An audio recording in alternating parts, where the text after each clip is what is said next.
Massachusetts become a sanctuary state. A bill on Beacon Hill right now would effectively do that. And the state representative who is co-sponsoring that bill joins us right now. State Representative Liz Miranda of Roxbury and Dorchester. Thank you so much for coming on. We appreciate it. Thank you, guys. So let's get right into this. The bill is called the Safe Communities Act. It would, among other things, prevent law enforcement from asking a person about their immigration status. Tell us why you think that's important. Well, one of the tenets in the bill is making sure that we don't assume criminality. You know, one of the things that we have actually a track record in this state that's not a very good one is that there's been a lot of racial profiling. And so what we're saying to police is we want you to do your job, but there's a lot of fear out there. There are people who are not reporting crimes, not being witnesses in crimes, not reporting workplace abuse because they're afraid that they're going to be reported to ICE or other federal authorities. And we think that that's making our communities less safe. The other is about ending 287G agreements, which are we're the only state in the New England region that actually has these agreements with ICE.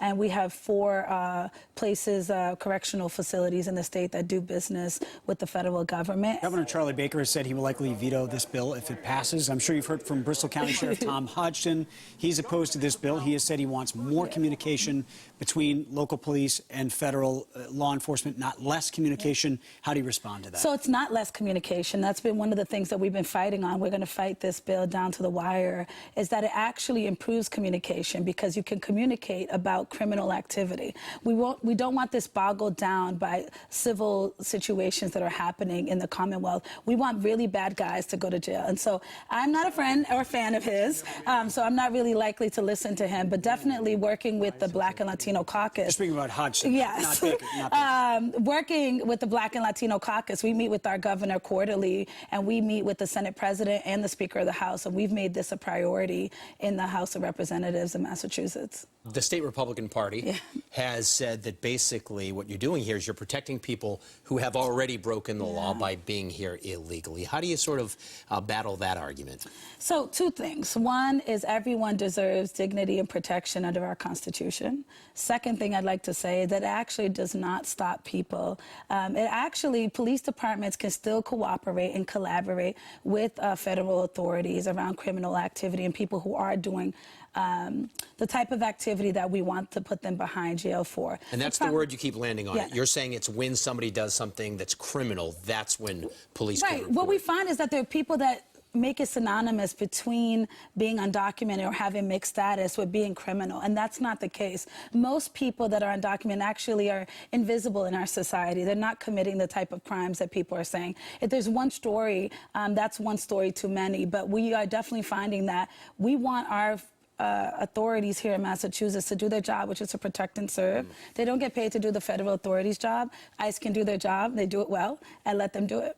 From a practical standpoint, President Trump has threatened to pull federal funding from states that pass these types of laws. They just removed global entry for all of New York because New York passed a law that's along these lines. How do you deal with that if it could potentially cost the state millions of dollars in federal funding? Well, the president of this country uses fear a lot, and we don't believe in subsiding what we believe is right and just because of the president of the United States feels that way. There's a lot of fear in a lot of Democratic and Republican households in the Commonwealth that we are trying to make this a sanctuary state, and that's not the case. What we want is people to report crime so we can keep our community safer, and we believe that this is the type of bill that actually improves trust between federal authorities. Why not just leave it up to cities and towns? Why do we need to have this thing sort of statewide? Because what we found is that when something is not law and something's not something that is something that we all can follow, what we find is that places like Boston might be pursuing this, and then you get to another town, I don't want to mention the town, and then folks feel like they're landlocked in an area where they're not getting the support and services that they need.